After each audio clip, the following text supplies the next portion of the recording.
The Milky Way is a tremendous structure in space containing billions of stars and trillions of planets. In their turn, these objects are surrounded by gigantic clouds of interstellar dust and scorching hot gas streams. All these components make up the bizarre and fascinating picture called galaxy. And today, we invite you on an exciting journey across it.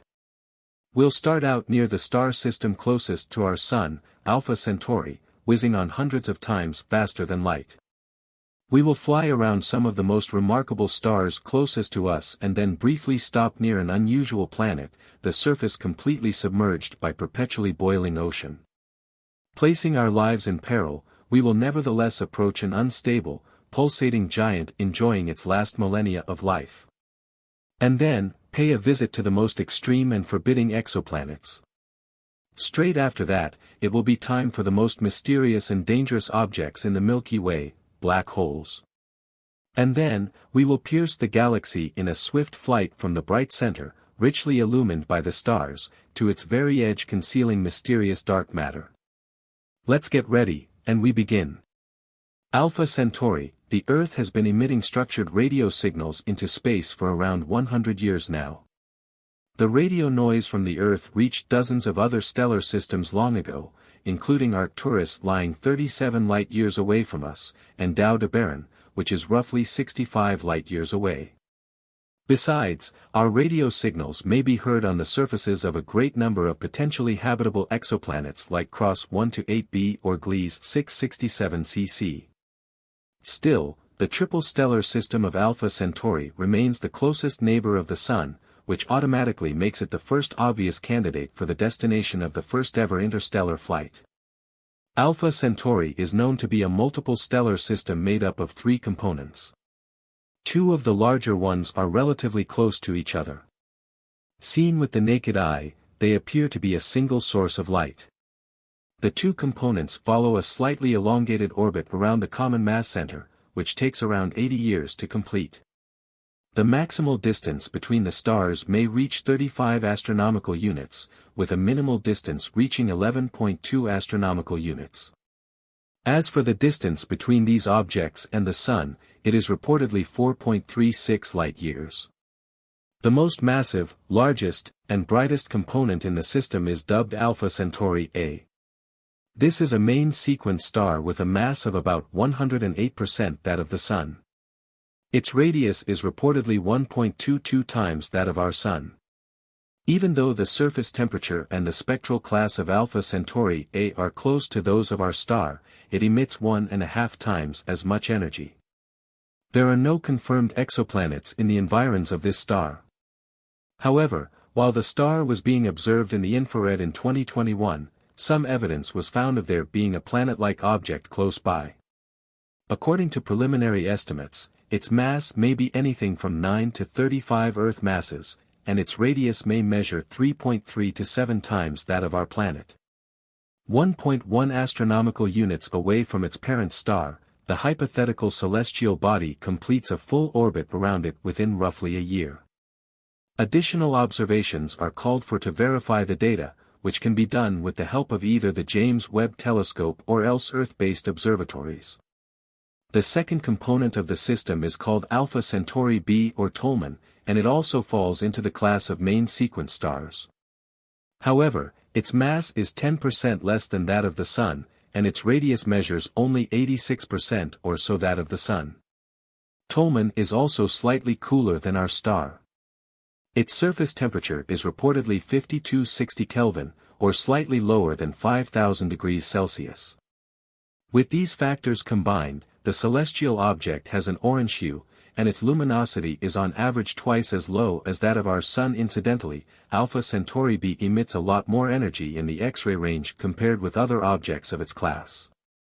Besides, the star is peculiar for its temper, and there are bright flares and ejections to be seen on its surface. No confirmed exoplanets have been detected near this star either. In 2012, a group of astronomers from the Geneva Observatory put forward a suggestion that there was a planet very close to it whose orbital period was around 12 days and whose radius measured slightly less than that of the Earth. The suggestion was made based on 4 years of observation of the star's proper motion.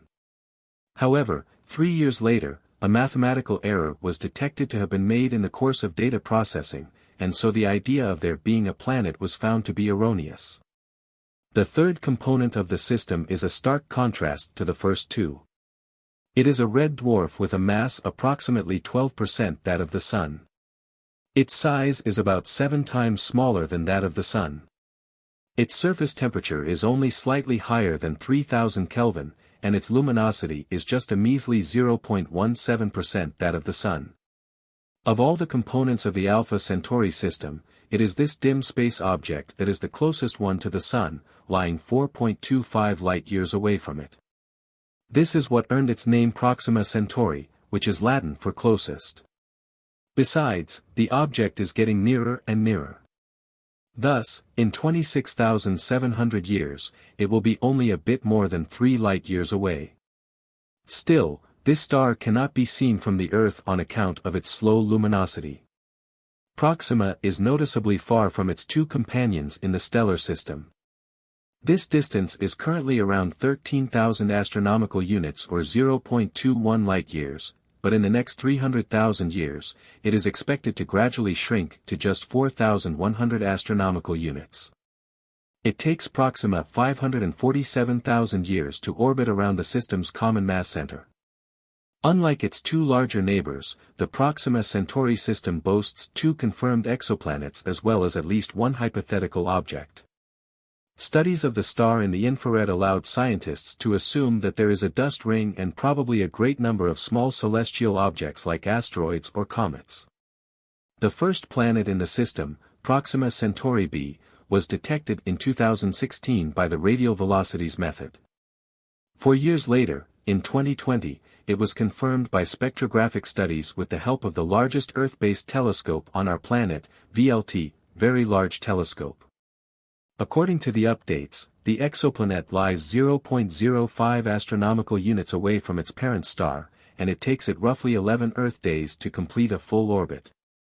Estimates show that the planet's mass is 10 to 20% bigger than that of the Earth, and its radius measures about 1.3 times that of our planet. Mathematical modeling revealed that Proxima Centauri b gets about 1.5 times as little thermal energy from its star as does the Earth from the Sun. Its average temperature is 234 Kelvin or 39 degrees Celsius below zero, which means that hypothetically, there could be liquid water in some areas on the planet. As the celestial body is extremely close to its host star, however, it is likely to be tidally locked so it faces the star with one side always. If we stop and look around for a while, we will find that we have already traveled more than 50 light-years away from our solar system. There are over 1,000 stars within its radius, most of them single stars, others are binary stars or even groups of stars. The most striking example is Castor, a complex and surprising system of as many as 6 components. This stellar system is located 50 light-years away from Earth and is visible to the naked eye as a single source of light, as the second brightest object in the constellation Gemini and the 23rd brightest in the night sky in general. Castor has been known to humans since ancient times, as the system has as many as 6 components. It has a rather complex structure. The 2 brightest of these, Castor A and B, are bluish-white Sirius-like stars, each with a red dwarf companion nearby. The distance between the mass centers of these binaries is about 110 astronomical units, and it takes them 445 years to complete a full orbit. About 600 astronomical units from Castor A and B, there is another compact binary system consisting of a pair of almost identical red dwarfs, each has a mass of about 0.6 times that of the Sun and has a surface temperature of about 3,900 Kelvin. The 2 stars are so close together that they take less than 20 hours to complete a rotation. They move around the system's common mass center, following a very oblong elliptical orbit with an orbital period of about 14,000 years. So far, no confirmed exoplanets have been found in the Castor system, but if they do exist, they're most likely to be located here. The faintest component of the system, Castor C, was detected in 2018. For example, astronomers detected variations in the orbital period of Castor C, which implies there may be a brown dwarf nearby, about 49 times more massive than Jupiter.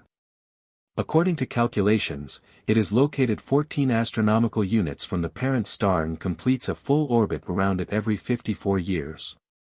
It is possible that, like many red dwarfs, Castor C has rocky exoplanets close by. In this case, the skyline of such a hypothetical object must present a truly incredible spectacle.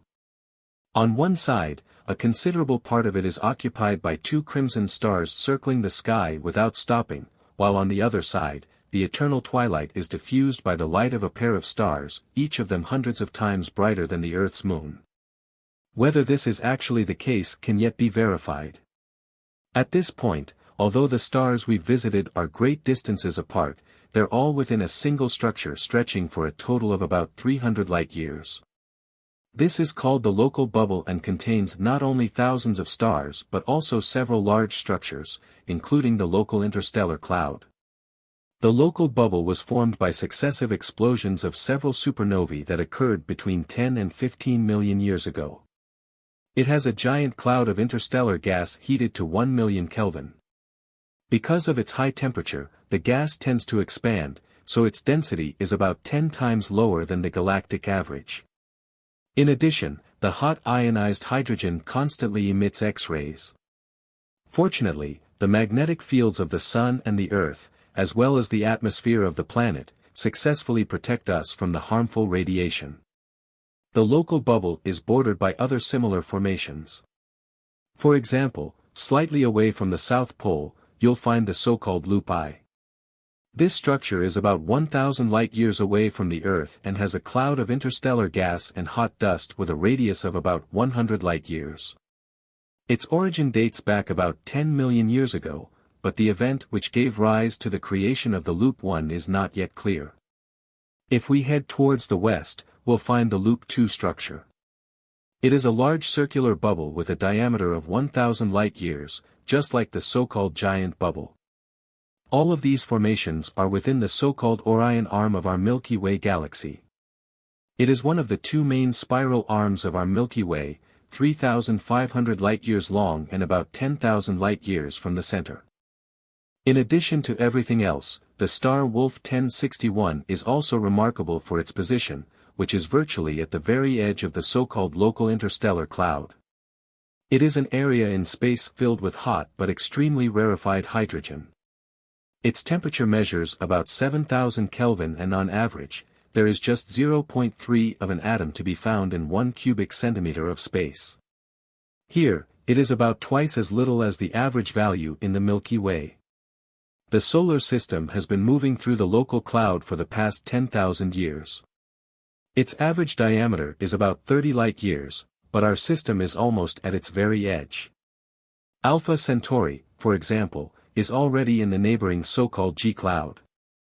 We, on the other hand, will spend about another 2,000 years within our cloud, after which we will enter an even thinner and hotter region. The local interstellar cloud was formed by the collision of two giant bubbles of hot cosmic gas. It has a momentum of its own, which is perpendicular to the direction of the solar system's motion, and also has a magnetic field and radiation. Fortunately, despite the high energy of the interstellar gas particles that make up the cloud, there is no threat to organisms on Earth. The solar wind is a reliable protection against cosmic hydrogen, and the Earth's dense atmosphere takes the heat of particles that do break through the heliosphere. Still, traces of the isotope iron 60, also called interstellar iron, have been found in the ice of Antarctica. It is thought to have arrived on Earth from none other place but the local interstellar cloud. As we continue our journey through space, we will soon get to a rather unusual star called AP Colomi, located 27.4 light-years away from Earth. First and foremost, it draws our attention because it was born just 40 million years ago, when the dinosaurs would have long since died out on our planet. What is even more striking is that its birth took place in a completely different region of the galaxy, 450 light-years from the object's present position. Young stars usually remain close to their stellar nursery for quite a long period of time, up to several 100 million years. If you analyze the movement of AP Colomi, however, you will find that it probably previously belonged to the open cluster IC 2391. The cluster has about 30 stars united by a common origin and direction of movement, but a few million years ago, one of them exploded, shattering the delicate equilibrium of a multitude of cosmic bodies. This catastrophe gave the youngster an additional momentum that swiftly expelled it from its birthplace. A very small red dwarf with a mass just 13% out of the Sun, AP Colomi emits 4 times more energy than any other known celestial body with the same parameters. In addition, its radius is twice as large as calculated based on modern stellar structure theory. Strangely enough, another unusual feature of the star has helped to provide answers to these riddles. According to spectral analysis of its radiation, the stellar matter of AP Colomi contains an abnormally large amount of lithium. Normally, this element is found in abundance in protostellar clumps, but it burns out completely after the start of a thermonuclear reaction. This means that the star is very young and at the very beginning of its formation, not even in the main sequence phase yet. As a consequence, AP Colomi is unstable and explosive in nature. It is prone to violent outbursts and stellar matter ejections, during which its luminosity may increase by up to 10 times for a short while. Such events would normally threaten exoplanets nearby, stripping off their atmosphere and sterilizing their surface with ultraviolet radiation. As it is, observations show that there are no large space objects within 4.5 astronomical units of this star. In all likelihood, it is too young for the formation of fully fledged planets. Nevertheless, it is a unique cosmic body, very important for understanding early evolutionary stages of stars. As we've seen, not every star has a planetary system, so our next stop is near the orange dwarf Gliese 370, 37 light-years from Earth. In 2011, a single exoplanet was discovered near it, designated Gliese 370b. The object was discovered with the use of the radial velocity method and has a mass of 3 to 4 Earths. According to current understanding of the formation of celestial bodies, the discovered world is most likely a rocky planet with a radius about 30% larger than Earth's. Under such conditions, the gravity on its surface may be at least 40% higher than what we're used to. Gliese 370b is located at a distance of 0.26 astronomical units from its parent star and completes an annual rotation in 54.4 Earth days. Thus, the exoplanet is in a habitable zone of its star. If the albedo value of its surface is close to that of Earth, then the average temperature of the celestial body should be about 25 degrees Celsius, which is a few degrees higher than on our Earth. The fact that an exoplanet is located quite far from its parent star suggests that it is not tidally locked and has its own diurnal cycle. This contributes to an even distribution of heat over the surface of the celestial body, which may create a milder climate. A moderately high gravity should smooth out the planet's terrain, which combined with an abundance of liquid water, may cause vast seas to form, both warm and shallow. Such places have traditionally been considered the most comfortable for the genesis and support of life. At the time of its discovery, Gliese 370b was considered one of the most favorable exoplanets for potential biological life. However, more recent research has suggested that conditions on its surface are somewhat less attractive than previously thought. In particular, the atmosphere of the celestial body may be too dense, never producing a pronounced greenhouse effect. Still, even according to the most pessimistic predictions, the average temperature on the surface of the object does not exceed 78 degrees Celsius, which corresponds to a temperature range of about 30 to 100 degrees Celsius. Given that our planet's climate was about the same during the Archean period, Gliese 370b remains a very promising exoplanet for the search for extraterrestrial life, which means that its exploration must continue. It will transform into an incredibly hot and dense space object, a white dwarf. Its mass will be roughly 80% that of the Sun, and its temperature will reach several million degrees in the first seconds after the transformation. However, with no energy source, it is destined to slowly and irrevocably fade in the course of billions of years to follow. Eventually, the celestial body will be almost invisible against the background of cosmic emptiness when it becomes a mysterious black dwarf. But this will not happen anytime soon. The shock wave and the mind-boggling temperature in the epicenter will generate new elements that are not to be found in a star's interior, for example, uranium, gold, lead. They will later become part of new celestial objects millions of years later. Yet, radioactive decay will heat the planet's interiors, melt the ice, and saturate the oceans with microelements, thus creating conditions for the genesis of life. The universe is constantly evolving, and global cataclysms and destruction are an inalienable part of this process. But at the end of every storm, there are fresh rays of light. In one of our previous videos, we have already taken a look at some terrifying and lethally dangerous worlds discovered in the vast expanses of space. With some extremely hot, others are located close to insanely powerful sources of radiation, and yet other ones are peculiar for some bizarre features on their surfaces. However, we haven't quite exhausted our list of the most horrifying planets, and now it's time to see some more. Our first stop is 202 light-years away from Earth, destination K2-141, an orange dwarf. Its mass is roughly 0.7 that of the Sun, and its radius measures 68% that of our host star. With these parameters almost perfectly proportional, the star's temperature reaches 4,600 Kelvin, which is about 20% less than that of the Sun. And now to the planet in question. Just 0.007 astronomical units away from its star, there lies a really bizarre world, designation K2-141b. This rocky exoplanet is 5 times as massive as the Earth, with its radius 1.5 times as big as that of our Earth. All this gives us grounds to assume that the gravity on the planet's surface is at least twice as strong as that on our planet. The heavy metallic core, meanwhile, accounts for 20 to 50% of the planet's overall mass.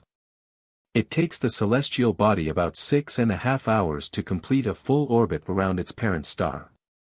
Being extremely close, it is tidally locked to it, meaning it faces the star with one side at all times.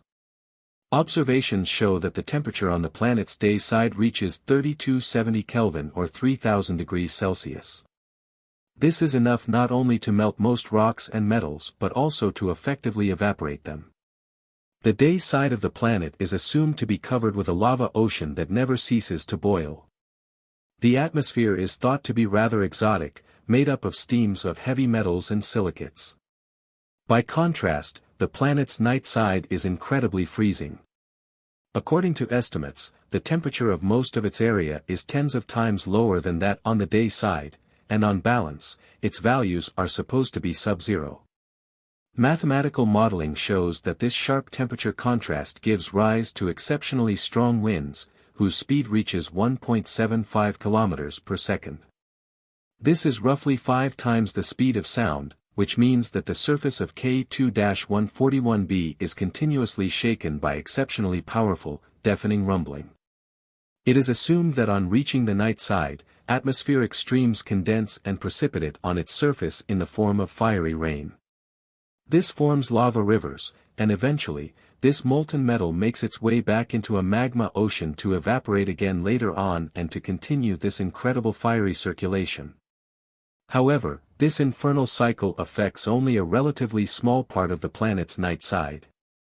The thing is that masses of evaporated elements from the day side simply don't make it to the main part of the night side and precipitate somewhere on the border. That is why the central part of the night side is likely to be a freezing desert bound with layers of solid rocks. Remarkably, K2-141b is far from being the hottest planet that we know of. For example, there is an object referred to as KLT-9b lying 670 light-years away from Earth. Its surface is as hot as 4,600 Kelvin, which is approximately 4,330 degrees Celsius. Just to compare, the outer layers of almost all red dwarfs, for example, are much cooler, which means that in terms of temperature, this exoplanet is quite a match to stars.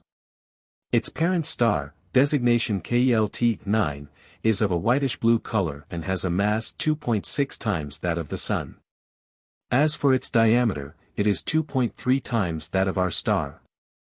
The surface temperature of KLT-9 is rather high at approximately 10,170 Kelvin or a staggering 9,900 degrees Celsius. This largely accounts for the extreme conditions on KLT-9b, which lies quite close by, just 0.035 astronomical units away from its parent star. The planet completes a full orbit around its system's center roughly every 1.5 days. KLT-9b is a hot gas giant. Compared to Jupiter, its mass is 2.8 times as big, and its radius measures roughly twice as much as that of the largest planet in our system. Based on today's notions about the composition of these types of planets, the inner part of KLT-9b's atmosphere is supposed to be even hotter. Estimates allow for this value to reach as much as 11,000 Kelvin on account of heavy metal ionization. With this figure so exceptionally big, it appears that the planet's atmosphere should contain vaporized iron and titanium, alongside the elements we're used to in an atmosphere's composition, such as hydrogen or helium. Its close proximity to the parent star and the extremely high temperature caused the planet to gradually lose its atmosphere. By and by, powerful stellar winds blow it off into space, which is why the object is shrouded in a cloud of rarefied gas. This material will eventually be attracted and absorbed by the star. Interestingly, according to some estimates, the exoplanet loses up to 68 Earth masses every billion years. Theoretically, in a long while, KLT-9b may well get stripped of all of its atmosphere and transform itself into a Theanian planet. However, its parent star is likely to hit the final stage of its life cycle long before that, swallowing up and destroying all the celestial objects within its reach. The space objects we have just looked at are a living proof, as it were, of the fact that stars can destroy the planets close to them and not just warm them up. But incidentally, there are celestial objects out there in the universe that have experienced their parent star's wrath in full measure. One of such objects lies 4,570 light-years away from Earth in the environs of a small star, designation V391 Pegasi. Now, the star is a white dwarf whose mass is twice as little as that of our Sun, and whose radius is approximately 23% that of our parent star. The temperature of the celestial object is unbelievably high, at almost 30,000 Kelvin. All thermonuclear reactions in its interior would have run their course a long while ago. Up ahead are hundreds of billions of years of slow cooling, with the white dwarf eventually transforming into a black one. The planet we will look at, referred to as V391 Pegasi b, is in this ordinary star's environs. Its story is exceptionally amazing. According to mathematical modeling, the planet not only survived its progenitor star shedding its outer layers but actually found itself almost within the star for some time. It is assumed that when the system star, V391 Pegasi, transformed into a red giant, its outer layers, extremely rarefied by then, were almost brushing the planet's orbit. Their density became dozens of times lower than the atmospheric air we're used to, which means that the celestial objects devoured by the dying star remained whole for a while and didn't get destroyed at once. It goes without saying that they would have been losing their speed and dropped into the star's hotter and denser layers. Still, the V391 Pegasi shed its outer layers sooner than V391 Pegasi b melted and ceased to exist as a whole object. At the moment, the exoplanet appears to be a gas giant, 3 times as massive as Jupiter. Its orbit passes 1.7 astronomical units away from its parent star, and it takes the planet approximately 1170 Earth days to complete a full orbit around its system center. It is still not entirely clear how this astronomical body managed to preserve such a big mass after its collision with the scorching hot layers of the star. Their influence was supposed to have destroyed the object's atmosphere completely. However, there is no doubt that the host star's collapse brought about some dramatic changes, both in terms of the exoplanet's orbit and its parameters. That is why it is hardly possible for us to ever find out what V391 Pegasi b was like before immersing in a sea of raging plasma. Space expanses conceal uncountable astronomical objects with the most bizarre properties. Some of them are almost totally invisible through regular telescopes but can be detected by looking at radio wavelengths. When exploring space, an example of such celestial objects is pulsars, neutron stars spinning on their axes at a mind-boggling speed. These object spectra are peculiar for exceptionally fast and regular pulsations, making them quite easy to detect, and they transit between a radiation source like that and an observer on Earth. This is precisely the way our next object of interest was discovered. But first, we'll be looking at a pulsar, which lies around 4,000 light-years away from Earth. This neutron star boasts quite a long name. Here it is on the screen. And now, let's check out its remarkable features. The pulsar's diameter is just a measly 20 kilometers, and its mass is approximately 1.4 that of the Sun.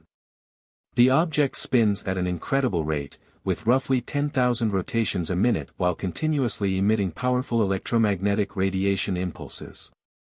Now, the surface of the exoplanet, our next object of interest, is continuously exposed to these waves of lethal radiation, which makes it a hostile and forbidding place.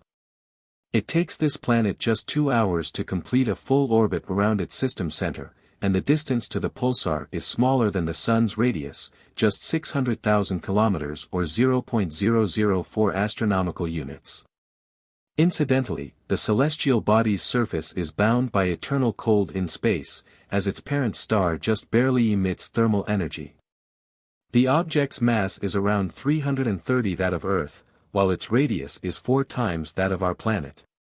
This makes gravity on its surface as much as 20 times stronger than on Earth. Estimates show the planet's average density to be about 23 grams per cubic centimeter, which is more than most chemical compounds we know. The planet is thought to be made up for the most part of crystallized carbon under a lot of pressure. Besides, the object's upper layers contain some oxygen, which is probably chemically bound with carbon. It is highly doubtful that a celestial body located so close to a star could possibly have survived a supernova event.